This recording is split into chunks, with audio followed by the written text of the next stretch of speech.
ओम शांति। 1 जनवरी 2026 साकार महावाक्य। बाबा कहते, मीठे बच्चे, तुम बाप के पास आए हो रिफ्रेश होने।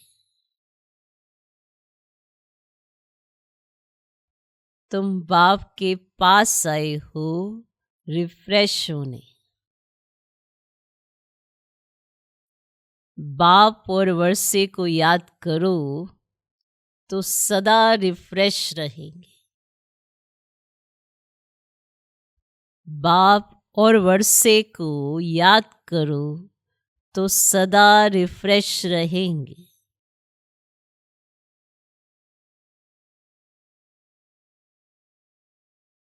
बाबा कहते, मीठे बच्चे, तुम बाप के पास आए हो रिफ्रेश हो। बाप और वर्षे को याद करो तो सदा रिफ्रेश रहेंगे। बाबा के पास आए रिफ्रेश होने। अगर बाप याद है, वर्षा याद है तो सदा रिफ्रेश रहेंगे। आज का प्रश्न, समझदार बच्चों की मुख्य निशानी क्या होगी? समझदार बच्चों की मुख्य निशानी क्या होगी?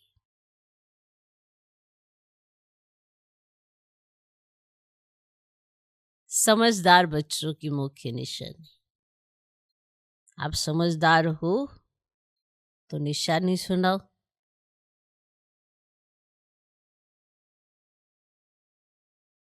उत्तर, जो समझदार हैं उन्हें अपार खुशी होगी।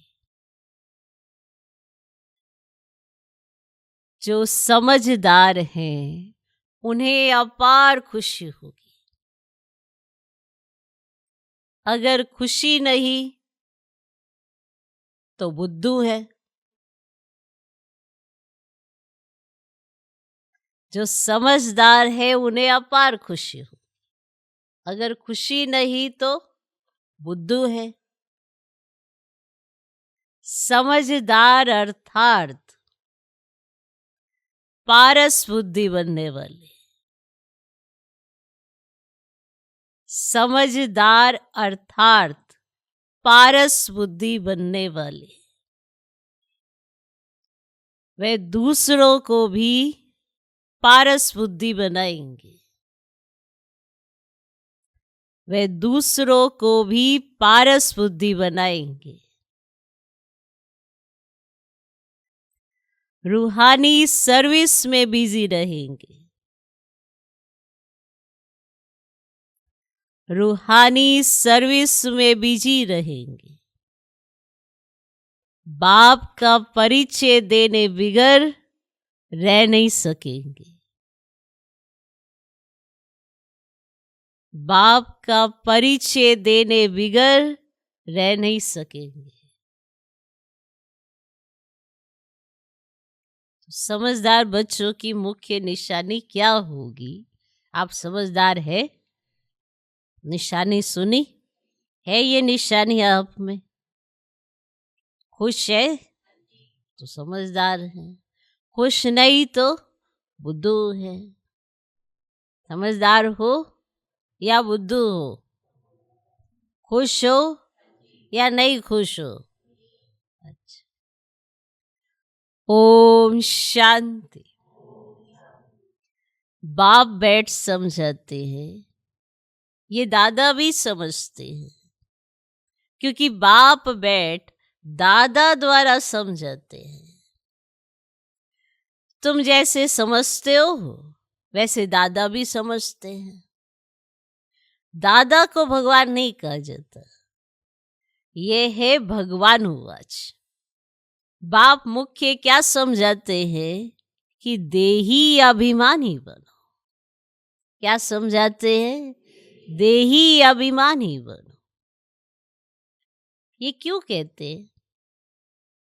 ये क्यों कहते? क्योंकि अपने को आत्मा समझने से हम पतित पावन परम पिता परमात्मा से पावन बनने वाले। ये बुद्धि में ज्ञान है, सबको सुनाना है, समझाना है। पुकारते भी है ना कि हम पतित हैं। नई दुनिया पावन जरूर ही होगी। अब नई दुनिया बनाने वाला, स्थापन करने वाला बाप है। उनको ही पतित पावन बाबा के बुलाते हैं। पतित पावन साथ में उनको बाप कहते हैं। और बाप को आत्माएं बुलाती हैं, शरीर नहीं बुलाएगा। हमारी आत्मा का बाप पारलौकिक है, वही पतित पावन है। ये तो अच्छी रीति याद रहना चाहिए। ये नई दुनिया है, ये पुरानी दुनिया, ये तो समझ सकते हो ना। ऐसे भी बुद्धू है जो समझते हमको अपार सुख है, हम तो जैसे स्वर्ग में बैठे हैं। परंतु ये भी समझना चाहिए कि कलयुग को अभी स्वर्ग नहीं कह सकते। नाम ही है कलयुग, पुरानी पतित दुनिया, अंतर है ना। मनुष्यों की बुद्धि में ये भी नहीं बैठता है। बिल्कुल ही जड़ी भूत अवस्था है। बच्चे नहीं पढ़ते तो कहते हैं ना कि तुम तो पत्थर बुद्धि हो। बाबा भी लिखते हैं तुम्हारे गांव निवासी तो बिल्कुल पत्थर बुद्धि है। समझते नहीं है क्योंकि दूसरों को समझाते नहीं है। खुद पारस बुद्धि बनते हैं तो दूसरे को भी बनाना चाहिए, पुरुषार्थ करना चाहिए। इसमें लज्जा आदि की तो बात ही नहीं है। परंतु मनुष्यों की बुद्धि में आधा करप उल्टे अक्षर पड़े हैं तो वे भूलते नहीं है। कैसे भुलाए? और भुलवाने की ताकत भी तो एक बाप के पास ही है। बाप बिगर ये ज्ञान तो कोई दे ही नहीं सकते। गोया सब अज्ञान ही ठहरे। उनका ज्ञान फिर कहाँ से आए? जब तक ज्ञान सागर बाप आकर ना सुनाए, तमो प्रधान माना ही अज्ञानी दुनिया और सतो प्रधान माना ही देवी दुनिया। फर्क तो है ना। देवी देवताएं ही पुनर्जन्म लेते हैं, समय भी फिरता रहता है, बुद्धि भी कमजोर होती जाती है और बुद्धि का योग लगाने से जो ताकत मिले वह फिर खल्लास हो जाती है। अभी तुमको बाप सब जानते हैं तो तुम कितने रिफ्रेश होते हो। तुम रिफ्रेश थे और विश्राम में थे। बाप भी लिखते हैं ना, बच्चों आकर रिफ्रेश भी हो जाओ और विश्राम भी पाओ। बाबा के पास आओ और आकर रिफ्रेश होके जाओ और विश्राम भी पाओ। रिफ्रेश होने बाद तुम सत्युग में विश्रामपुरी में जाते हो। वहां तुमको बहुत विश्राम मिलता है। वहां सुख शांति संपत्ति आदि सब कुछ तुमको मिलता है। तो बाबा के पास आते ना रिफ्रेश होने, विश्राम पाने। रिफ्रेश भी शिव बाबा करते हैं और विश्राम भी बाबा के पास लेते हो। होते हो ना, रिफ्रेश होते हो, विश्राम पाते हो। विश्राम माना शांत। अंदर से जो भी हलचल है ना वो बिल्कुल शांत। इसलिए पूछा जाता है बाप के पास बैठे थे, बाबा से मिले? क्योंकि बाबा के पास जाएंगे, रिफ्रेश होंगे और विश्राम पाएंगे, माना शांत हो जाएंगे। तो यहाँ विश्राम अक्षर का अर्थ है शांत। सोना नहीं, यहाँ विश्राम सोने को नहीं कहा जाता। शांत आत्मा निर्संकल्प हो जाती, माना संकल्प विकल्प नहीं चलते, ऊपर नीचे नहीं चलते। हर बात में जिसे कहते ना सहज स्वीकार, व्यर्थ नहीं चलते। अगर व्यर्थ चलते हैं तो कहाँ शांति है, और जहाँ शांति है वहां व्यर्थ नहीं चलते। कहते हाँ मिले बाबा से, मिले मिले, पर तुम शांत तो हो ही नहीं। तुमने विश्राम पाया ही नहीं, तुम रिफ्रेश हुए ही नहीं, तुम्हारे अंदर वही खटपट चल रही है, तो मानो तुम बाबा से नहीं मिले। तो बाबा से मिलते हैं, बाबा के पास जाते हैं, विश्राम, विश्राम माना शांत, संकल्प नहीं चले। थक कर विश्रामी होते हैं ना, कोई कहाँ जाते विश्राम पाने। अब जैसे सब कार्य व्यवहार कर रहे होते हैं, अभी नया साल है तो क्या करते हैं, सब इधर उधर घूमने जाते हैं, कहते हम विश्राम पाने। तो वैसे तो धक्का खाने ही जा रहे हैं, पर उनको लगता है थोड़ा रिफ्रेशमेंट हो जाएगी, थोड़ा विश्राम करेंगे, जो रोज की दिनचर्या उससे हट के समझता विश्राम करेंगे।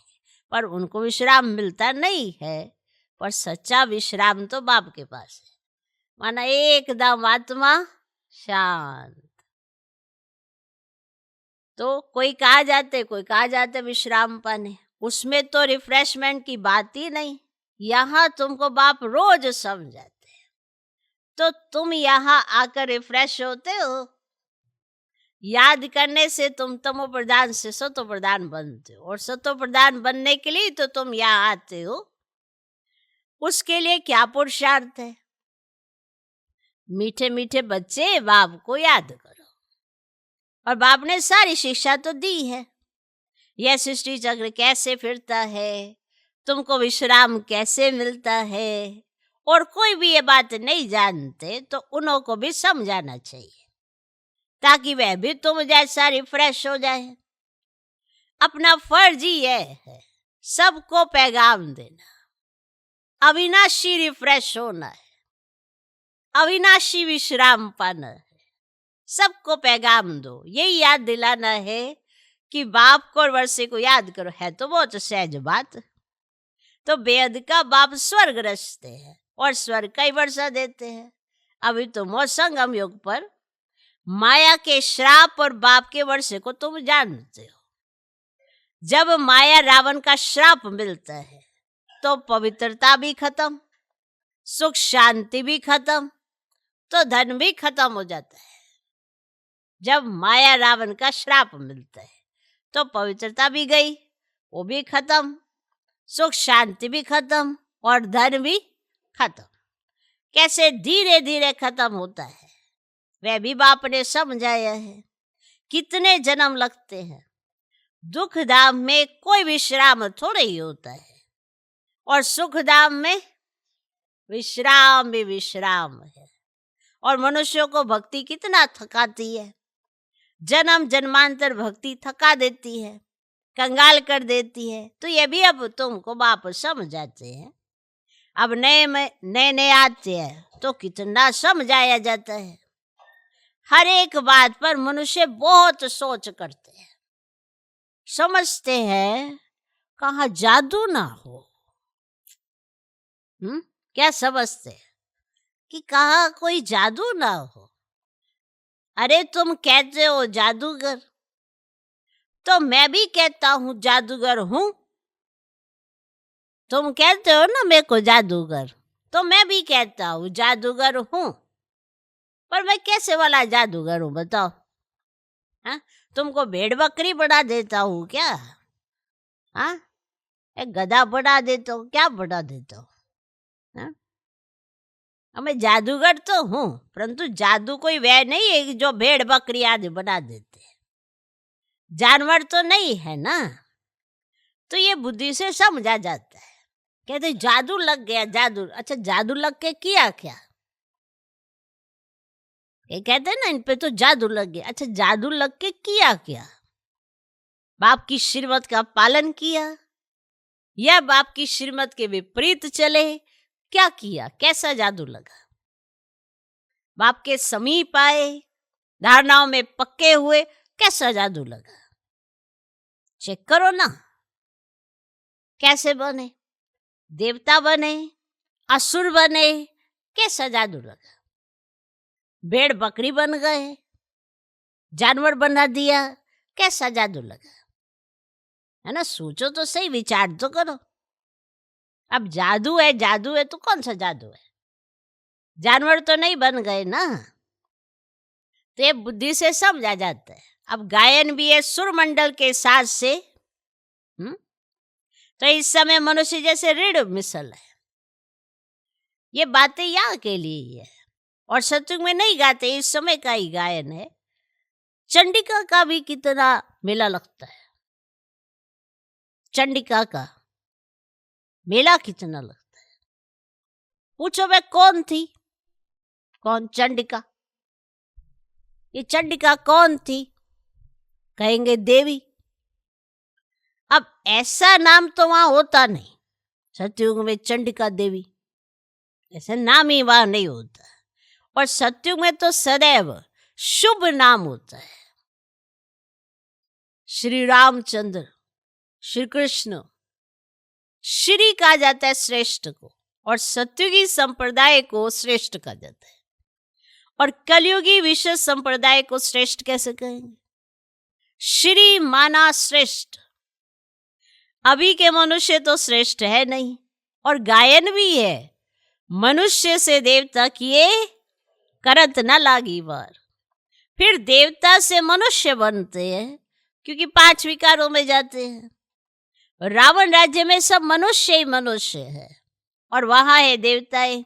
उनको डीटी वर्ल्ड, इसको ह्यूमन वर्ल्ड कहा जाता है, और डीटी वर्ल्ड को दिन कहा जाता है, और ह्यूमन वर्ल्ड को रात कहा जाता है, और दिन सोजरे को कहा जाता है, और रात अज्ञान अंधियारे को कहा जाता है।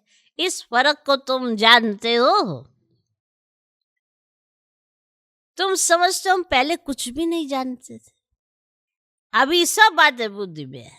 और ऋषि मुनियों से पूछते हैं, रचता और रचना के आदि मध्य अंत को जानते हो? तो वे भी नेति मेति कह गए, हम नहीं जानते। अभी तुम समझते हो हम भी पहले नास्तिक थे और वेद के बाप को ही नहीं जानते थे।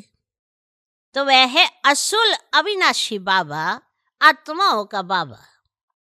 और तुम बच्चे जानते हो हम उस वेद के बाप के बने हैं जो कभी जलते नहीं है।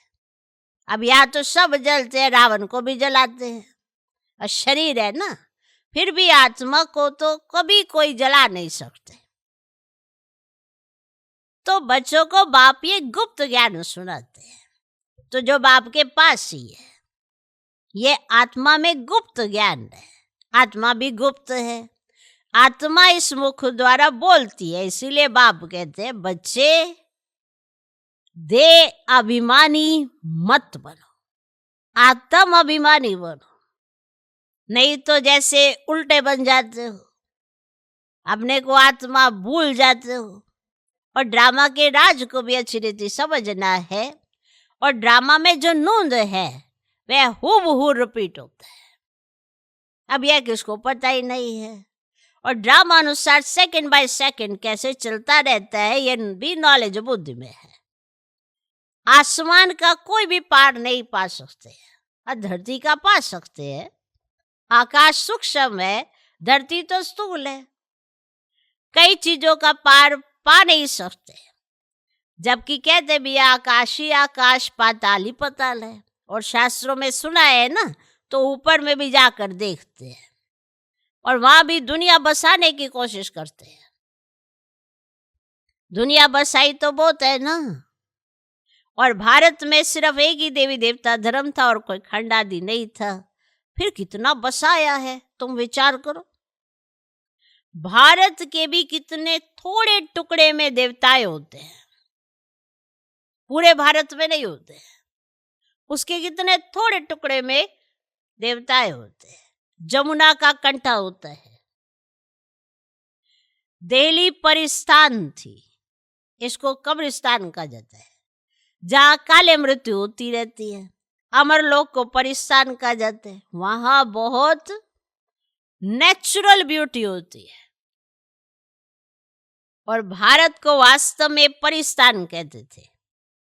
ये लक्ष्मी नारायण परिस्थान के मालिक है ना, कितने शोभावान है, सतो प्रधान है ना, नेचुरल ब्यूटी थी। आत्मा भी चमकती रहती है, और बच्चों को दिखाया था कृष्ण का जन्म कैसे होता है। सारे कमरे में ही जैसे चमत्कार हो जाता है। तो बाप बच्चों को बैठ समझाते हैं, अभी तुम परिस्थान में जाने के लिए पुरुषार्थ कर रहे हो, नंबरवार तो जरूर चाहिए, एक जैसे सब हो ना सके। विचार किया जाता है, इतनी छोटी आत्मा कितना बड़ा पाठ बजाती है।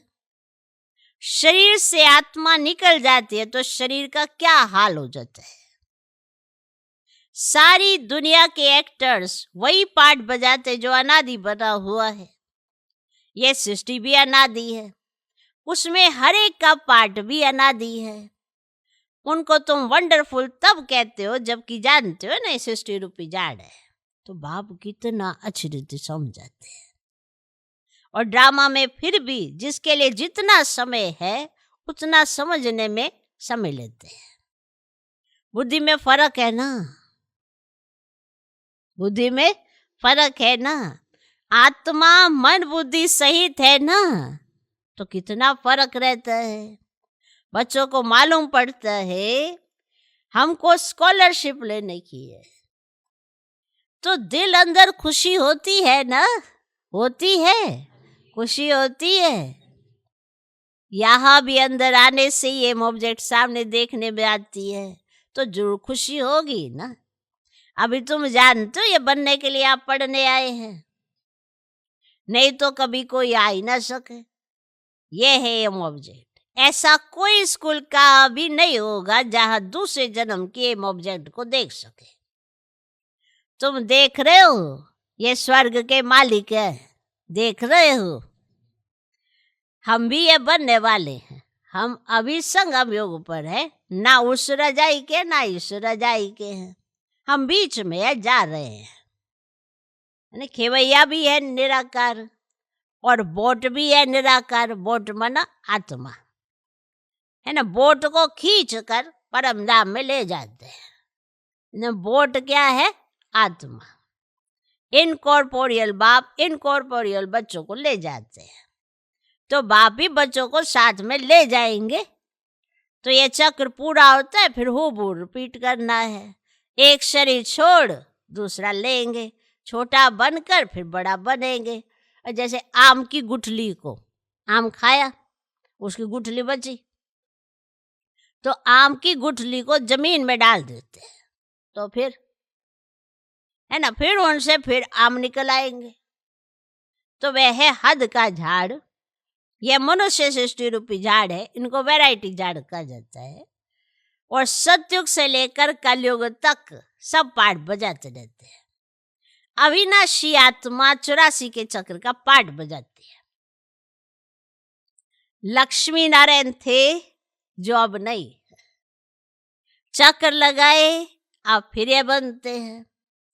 कहेंगे पहले ये लक्ष्मी नारायण थे, फिर इन्हों का ये लास्ट जन्म ब्रह्मा सरस्वती। अभी सबको वापस जरूर जाना है। और स्वर्ग में तो इतने आदमी थे नहीं, ना इस्लामी ना बौद्धि, कोई भी धर्म वाले एक्टर्स नहीं थे, तो सिवाय देवी देवताओं के। तो यह भी समझ कोई में नहीं है। समझदार को टाइटल मिलना चाहिए, समझदार को टाइटल मिलना चाहिए ना। जितना जो पढ़ता है नंबरवार पुरुषार्थ से पद पाता है। तो तुम बच्चों को या आने से ही एम ऑब्जेक्ट को देख खुशी होनी चाहिए। अब खुशी का तो परवार ही नहीं। पाठशाला व स्कूल हो तो ऐसा है, कितनी गुप्त परंतु जबरदस्त पाठशाला है। जितनी बड़ी पढ़ाई उतना बड़ा कॉलेज ना, वहां सब फैसिलिटीज मिलती है। आत्मा को पढ़ना है, फिर चाहे सोने के तख्त पर चाहे लकड़ी के तख्त पर चढ़े, आत्मा को तो पढ़ना है। बच्चों को कितनी खुशी होनी चाहिए, क्योंकि शिव भगवान वाच है ना, पहले नंबर में ये विश्व का प्रिंस। तो बच्चों को पता पड़ा है। कल्प कल्प बाप ही आकर अपना परिचय देते हैं, मैं इनमें प्रवेश कर तुम बच्चों को पढ़ा रहा हूं। और देवताओं में ये ज्ञान थोड़ा ही होगा, तो ज्ञान से देवता बन गए, फिर पढ़ाई की दरकार ही नहीं। तो इसमें बड़ी विशाल बुद्धि चाहिए समझने की। अच्छा, मीठे मीठे सिकी लदे बच्चों प्रति माता पिता बाप दादा का याद प्यार और गुड मॉर्निंग। रूहानी बाप की रूहानी बच्चों को नमस्ते। हम रूहानी बच्चों की भी रूहानी बाप को नमस्ते नमस्ते नमस्ते। Good morning good morning good morning. धारणा के लिए मुख्य सार, पहला पॉइंट, इस पतित दुनिया का बुद्धि से संन्यास कर, इस पतित दुनिया का बुद्धि से संन्यास कर, पुरानी देह और देह के संबंधियों को भूल, अपनी बुद्धि बाप और स्वर्ग तरफ लगानी है। इस पतित दुनिया का बुद्धि से संन्यास कर, पुरानी देह और देह के संबंधियों को भूल, अपनी बुद्धि बाप और स्वर्ग तरफ लगानी है। दूसरा पॉइंट, अविनाशी विश्राम का अनुभव करने के लिए बाप और वर्षे की स्मृति में रहना है। अविनाशी विश्राम का अनुभव करने के लिए बाप और वर्षे की स्मृति में रहना है। सबको बाप का पैगाम दे, रिफ्रेश करना है। सबको बाप का पैगाम दे, रिफ्रेश करना है। रूहानी सर्विस में लज्जा नहीं करनी है। रूहानी सर्विस में लज्जा नहीं करनी है। आज का वरदान, संगठन में एक मत और एक रस स्थिति द्वारा सफलता प्राप्त करने वाले सच्चे स्नेही भव। संगठन में एक मत और एक रस स्थिति द्वारा सफलता प्राप्त करने वाले सच्चे स्नेही भव। संगठन में एक ने कहा, दूसरे ने माना, यह है सच्चे स्नेह का रिस्पॉन्ड। ऐसे स्नेही बच्चों का एग्जाम्पल देख और भी संपर्क में आने के लिए हिम्मत रखते हैं। संगठन भी सेवा का साधन, क्योंकि संगठन को देखकर भी सेवा बढ़ती है, तो संगठन भी सेवा का साधन बन जाता है। जहां माया देखती है कि इनकी यूनिटी अच्छी है, घेराव है, तो वहां आने की हिम्मत नहीं रखती। एक मत और एक रस स्थिति के संस्कार ही सत्युग में एक राज्य की स्थापना करते हैं।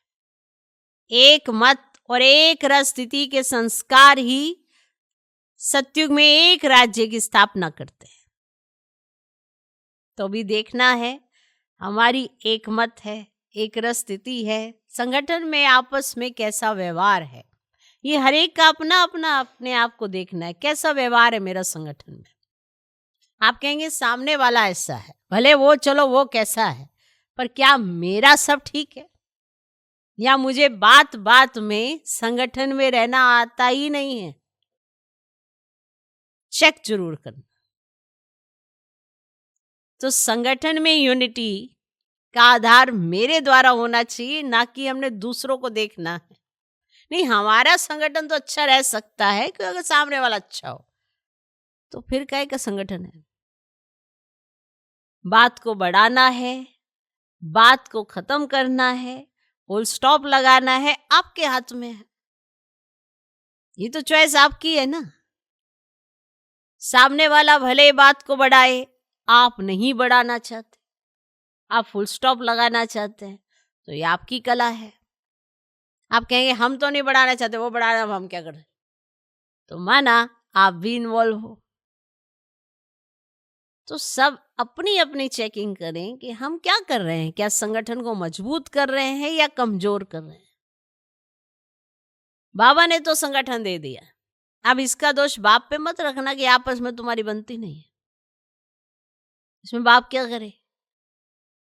नहीं, उसको समझाओ, चलो उसको भी समझा दें, तुम्हें भी समझा दें, उसे भी समझाया, तुम्हें भी समझाया, फिर भी मिलके चलना तो तुम दोनों को है। बाप तो तुम्हारे साथ चल ही रहा है, बाप ने तो बना दिया संगठन, आपने क्या किया? इसमें यूनिटी है कि चलो कोई बात नहीं, छोड़ो, ये छोटी छोटी बातें तो होती रहती है, खटपिट खिटपिट चलती रहती है, संस्कार है, स्वभाव है, सबका है, किसी एक का नहीं है, सबका ही है। तो फिर उसमें क्या किया हमने पकड़ लिया उसका स्वभाव संस्कार ऐसा है, तो मेरा कैसा है? फिर तो मेरा किसी एक के साथ भी खटपट नहीं होना चाहिए, किसी एक के साथ ही होनी चाहिए, क्योंकि सामने वाला का ऐसा था ना, तो मेरी खटपट एक के साथ, पर मेरी खटपट सबके साथ, तो किसका स्वभाव संस्कार ठीक करने की जरूरत है? अपना। तब जाके संगठन में एक मत, एक रस स्थिति रह सकती है। आज का स्लोगन, कर्म और योग का बैलेंस रखने वाले ही सफल योगी हैं। कर्म और योग का बैलेंस रखने वाले ही सफल योगी हैं। कर्म में योग को शामिल करो, जितना हर कर्म में योग होगा उतना ही आप हर घड़ी के योगी बनेंगे। इन्हीं स्पेशल योग में बैठे हैं तो ही हम योगी हैं, हम कर्म योगी हैं, हम राज योगी हैं। इसीलिए याद रखना है कि हम कौन से योगी हैं। हर कर्म में योग शामिल होना चाहिए। बाप की शिक्षा हर कर्म के लिए मिली हुई है, तो अटेंशन देना बहुत जरूरी है, तो ही हम सफल योगी हैं। विशेष नोट, जनवरी मास है, पहला दिन है, तो विशेष नोट है, संगम योगी सर्व तीव्र पुरुषार्थी भाई बहनों को नए युग के साथ नए वर्ष की बहुत बहुत शुभ बधाइयाँ। आप सभी को नव वर्ष की, नव युग आने की बहुत बहुत बधाई हो, बधाई हो, बधाई हो।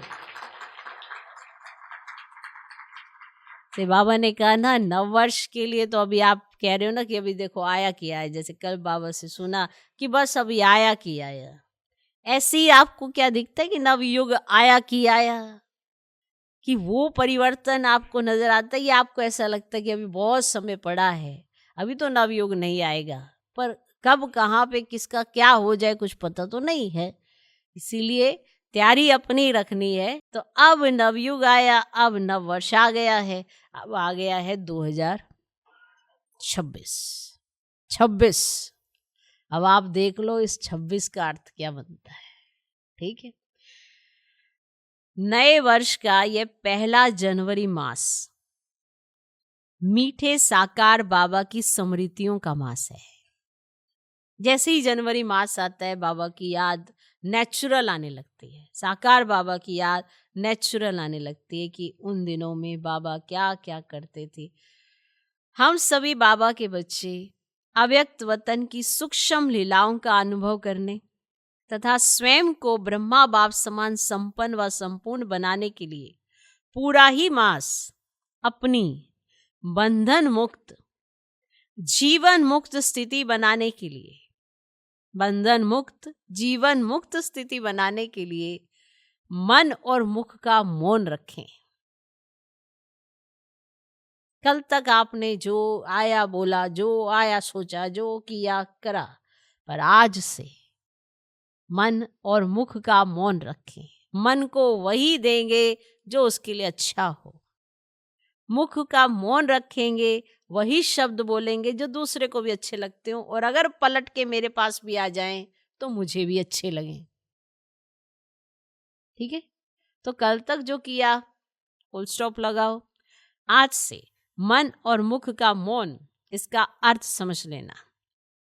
मन में वही भोजन देना, जैसे तन को भी वही भोजन देते हो ना जिससे हष्ट पुष्ट रहें। अगर थोड़ा सा भी कोई बीमार होता है तो कहते नहीं हल्का खाना है, हेल्दी खाना है। क्यों? क्योंकि आप हष्ट-पुष्ट रहना चाहते हो। तो मन भी कहता है मुझे वो भोजन देना जिससे मैं भी खुश रहूं। तो मन और मुख का मौन, अब मुख का इस्तेमाल भी वैसे ही करना कि जो आप दोगे प्रकृति को, व्यक्ति को, वायुमंडल को, वो पलट के अगर आपको मिल जाए तो आपको कैसा लगे। ये चेकिंग हर एक को अपनी करनी है। फिर कोई ये नहीं कहेगा उसने मुझको ये कहा,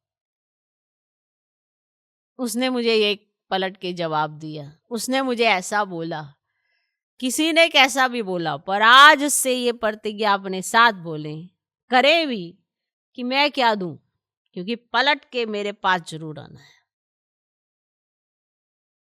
इसीलिए मन का और मुख का मौन रखें। बुद्धि बल से, माना बुद्धि के बल से अव्यक्ति वतन की सैर करें। इसी लक्ष्य से इस मास के अव्यक्ति इशारे भेज रहे हैं।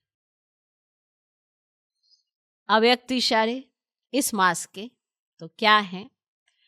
इस अव्यक्ति मास में बंधन मुक्त रहे, जीवन मुक्त स्थिति का अनुभव करो। क्योंकि अगर कोई भी बंधन होगा तो जीवन मुक्त स्थिति का अनुभव नहीं होगा। तो इस अव्यक्ति मास में बंधन मुक्त रहे, जीवन मुक्त स्थिति का अनुभव करो। बाप दादा चाहते हैं मेरा एक एक बच्चा मुक्ति, जीवन मुक्ति के वर्षे के अधिकारी बने। अभी के अभ्यास की सत्युग में नेचुरल लाइफ होगी, लेकिन वर्षे का अधिकार अभी संगम पर है। इसीलिए अगर कोई भी बंधन खींचता है तो कारण सोचो और निवारण करो कि क्या कारण है मुझे ये बंधन खींच रहा है, उसका निवारण सोचो। क्योंकि अब निवारण करने का ही समय है। ये कारण था, वो कारण था, इसकी वजह से मैं बंधन में फंस गया, वो तो गया। अभी कारण भी देखो और उस कारण को निवारण में परिवर्तन करो। कई बार हम सिर्फ कारण ही सुनाते रहते हैं, निवारण की तरफ ध्यान ही नहीं जाता। तो हर बात में निवारण ढूंढो कि क्या निवारण है। कई बार हम किसी को कहते हैं सीधा चलो यही निवारण कर लो। किस लिए? क्योंकि कारण तो जीवन में बहुत है। दुखी होने के, खुश होने का एक ही कारण है कि ये संगम युग सिर्फ बाप के साथ जीने के लिए मिला है। फिर भी हम बहुत सारे कारण ढूंढ लेते हैं दुखी होने के लिए। संगम युग तो दोबारा नहीं आने वाला। जैसे अब 25 नहीं आएगा, 24 नहीं आएगा, 26 आ गया है। तो आज के बाद आप इसे 2026 ही कहेंगे ना, 2025 तो नहीं कह सकते। 365 दिन आपने 2025 बोला, हर रोज बोला। अब क्या करना है? 26 करोगे। सहज भी लगेगा 26, लेकिन इस 26 में आपने क्या करना है? कुछ तो सोचो कि ये समय कौन सा है। ये तो चला जाएगा, फिर किसी ने नहीं पूछना। जैसे आज बाबा रोज रोज पूछता है, आपको लगता है रोज क्यों पूछ रहा है, मत पूछे। फिर जब वो कल नहीं पूछेगा फिर कैसा लगेगा? तो आज जब पूछ रहा है तो कम से कम हम उन बुराइयों को छोड़ तो दें जिसकी वजह से उसे बार बार हमें से पूछना पड़ता है, क्यों बच्चे ऐसा क्यों करते हो? तो कारण सोचो और निवारण करो। ओके, ओम शांति।